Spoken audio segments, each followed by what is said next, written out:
Manchester Hole Cave Incident. Students from Tadcaster Grammar School went on a school trip to an outdoor center. Joseph, Amy, and Charlie were three friends who were 13 and 14 years old. They joined a group of 5 students to explore Manchester Hole Cave. A 17-year-old guide and their math teacher led the group. The students entered the small cave entrance with excitement. Inside, the cave opened into a big chamber with a high ceiling. There was a little bit of water on the floor, but their boots kept them dry. The group walked deeper into the cave through tunnels and rooms. They reached a narrow tunnel that was only wide enough to crawl through. The students crawled on their hands and knees through the 40-foot tunnel. When they reached the second chamber, something was wrong. The water in this chamber was much deeper and reached their knees. The guide was worried because the chamber wasn't supposed to have so much water. There had been no rain, so the guide didn't know where the water came from. The guide told the teacher to lead the students back to safety. The students started crawling back through the narrow tunnel. Suddenly, more water rushed into the tunnel and started flooding it. The students panicked as the water rose faster than they could crawl. Some parts of the tunnel filled completely with water. To get out, the students had to hold their breath and swim underwater. Charlie was brave and dove underwater first to swim through. Amy and Joseph were at the back of the group with the guide. The guide told Amy she had to dive underwater because there was no time. Amy took a deep breath and swam through the dark, flooded tunnel. The guide grabbed Amy's arm and pulled her to safety. When Amy looked around, Joseph was not there. Joseph had been right behind Amy but got trapped when the last air pocket disappeared. The tunnel was completely filled with water and Joseph couldn't breathe. The other students and teachers made it out of the cave safely. They saw clear skies and realized there had been no rain. Wind at a nearby reservoir had caused water to spill over a dam. Thousands of gallons of water rushed into the river and flooded the cave. Emergency crews came quickly, but it was too late to save Joseph. They found Joseph's body in the flooded tunnel. Cool Caves Incident. Cool Caves in Pennsylvania is not really a cave, but an old abandoned mine. On June 11th, 3 young men aged 18 to 20 went hiking and found the entrance. The entrance was shaped like a keyhole with a narrow opening they had to crawl through. The first friend squeezed through the tight horizontal part and dropped down into the main tunnel. The second friend was the biggest, but he also managed to fit through the opening. The third friend followed without much trouble getting inside. Once past the entrance, the main tunnel was much bigger and they could walk. They explored deeper into the mine for about 150 feet through winding passages. Then they found a section where the passage suddenly narrowed into a hexagonal shape. The tunnel walls formed 6 sides, creating sharp angles and unusual pressure points. The first friend squeezed through the hexagon-shaped opening successfully. He was the smallest, so he made it to the other side. The second friend was bigger and had more trouble with the geometric shape. The 6-sided walls pressed against his body at strange angles. Halfway through the hexagonal passage, the second friend got completely stuck. His chest was wedged between the stone walls and he couldn't move forward or backward. The angular walls caught his ribs and clothing, trapping him in place. The first friend tried to crawl back to help, but there was no room in the narrow space. The trapped friend started to panic and his breathing became fast and shallow. The third friend was still in the main tunnel and could move freely. He decided to crawl out of the mine and call emergency services for help. The rescuers had to crawl through the keyhole entrance with their equipment. They crawled 150 feet through the mine tunnel to reach the trapped friends. The rescue team decided to use soap and water to help free the trapped man. They put soap around his chest and ribs to make it slippery. This would reduce friction so he could slide backward through the passage. The rescue work was very slow and had to be done carefully. For 2 agonizing hours, the rescue team worked to free the trapped friend. Finally, the soap worked and he could compress his chest slightly. Inch by inch, he slid backward through the hexagonal passage. When he finally broke free, everyone felt great relief. Both friends still had to crawl 150 feet back to the entrance. They squeezed through the keyhole opening and reached safety on the surface. The whole underground rescue took 2 hours with professional help. The second friend had scrapes and bruises but was treated and recovered. All 3 young men were shaken but grateful to be alive. Later, they learned the hexagonal passage was made for moving mining equipment with pulleys. It was never designed for humans to pass through safely. Owl Cave Incident.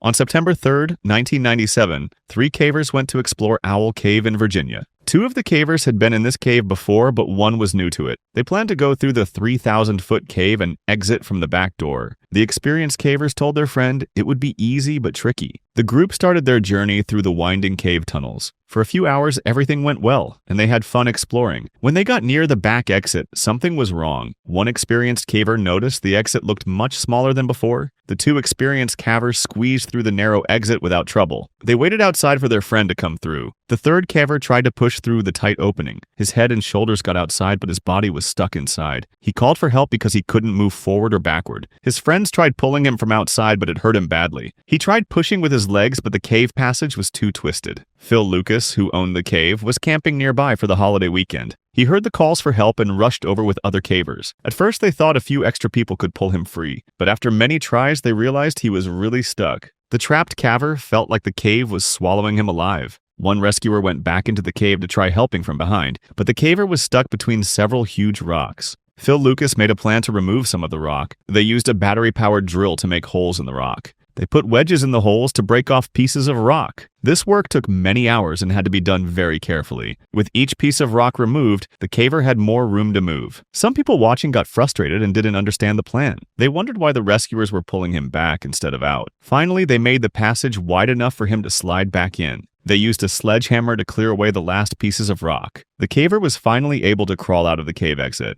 The whole rescue took 4 hours to complete. Everyone clapped and felt relieved when he was finally free. The caver was tired and sore but safe from his scary experience. Thunder Canyon Cave Incident. Brent Coven was a 39-year-old software engineer. He and 6 other cavers were led by a guide named Luca Carabini. They wanted to explore Thunder Canyon Cave in eastern San Diego County. They had to drive a long way down a dirt road. Then they had to hike 2 miles through the wilderness. Recent rains had made the cave waters very dangerous. The calm cave waters had turned into a raging flood. This promised a thrilling but risky experience for the explorers. On Sunday, May 3, 2010, the group arrived at the cave at 11 a.m. They put on wetsuits and prepared their gear. The first challenge was a 45-foot rappel through a thundering waterfall. This would drop them into a chilly pool. Brent felt excited about this thrilling descent. Luca offered the group a chance to turn back, but their determination and thirst for adventure made them continue. Next, the group set up an 80-foot rappel. They continued through the cave, crawling, climbing, and walking through icy water. By 3 p.m., they reached the Terrible Traverse. This was a crack that is only 9 inches wide. People had to move sideways to get through it.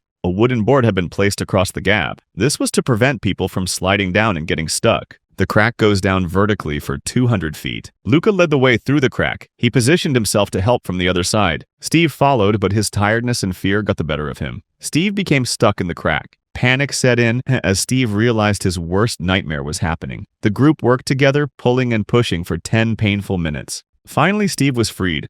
Steve was shaken and traumatized. His priority now was to escape the cave as quickly as possible. As Steve's panic calmed down, one more caver went through the crack without problems. Luca then guided them to the exit. He was confident that Brent and Jim could handle the challenging passage. Brent felt his heart race as he approached the same opening that had trapped Steve. He prepared himself for the difficult move. Brent carefully moved his feet down the crack. Brent hesitated on his first attempt. He doubted his ability to squeeze through, but Jim's encouragement made him try again.